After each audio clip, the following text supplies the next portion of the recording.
Hello guys, kumusta po yung lahat? Nandito naman yung lingkod ni sa Daily Vlogs. Dami pong ibon dyan sa puno mga ka-Daily Vlogs, oh. Ibang klaseng ibon po, so.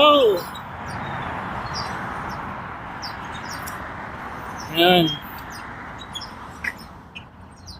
Puntahan nga natin saglit. Yun, oh. Puno. Grabe, ang dami, wow!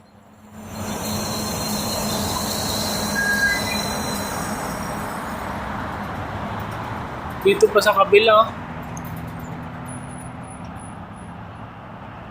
Ang maganda kasi dito, walang umano sa mga ibon dito.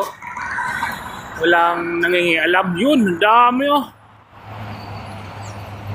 Grabe mga ka-Daily Vlogs.